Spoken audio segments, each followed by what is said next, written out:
Today, let's take a look at the Spider-Man stretch with an added elbow drop.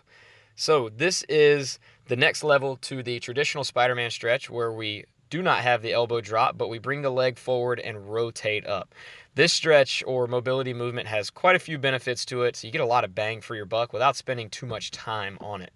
So when we press that elbow to the ground, we're going to get a big stretch across the middle or the thoracic spine and even down into the hamstrings a little bit.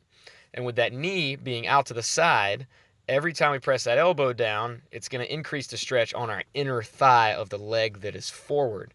This is very, very beneficial if you're getting ready to go into some deep squats, especially weighted squats. So you bring the leg up, that foot should be about in line with your hand and be wider than your hand. And every time that elbow presses down, you shove your knee out. Again, you should feel a big stretch in that inner thigh each time. Now what you see here we don't want to do.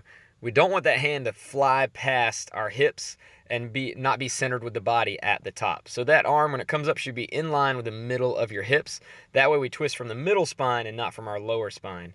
Now here we're going to see another fault where I can't quite get my elbow to the ground. Oftentimes we get folks that aren't mobile enough to get that elbow down. One way to fix that is to walk your hands out to the side to give you a little more space, and then you should be able to get that elbow down to the ground.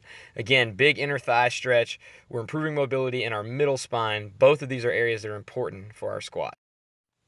Place the kettlebell in line with the knees and allow it to weigh your elbows down as you lean side to side, left and right, and it should allow your knees to go forward but keep your heels on the ground to improve ankle mobility in a deep squat.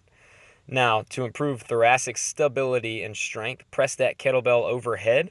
Try to lock the elbows out and get the arms in line with the ears at the top of the movement.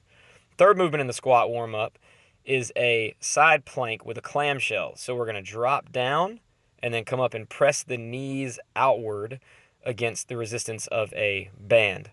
This will wake up or activate the hips. So we began with some mobility movements to loosen things up and get you ready for it. Now we're trying to wake up some of those muscles that we're going to be using in our squat before we actually head over to the rack or to our kettlebells and grab whatever weight we're going to pick up and go into our loaded squats. As always, if you have any questions at all, feel free to throw them in the comments below, or you can email us at info@bfpnc.com. Have an awesome day.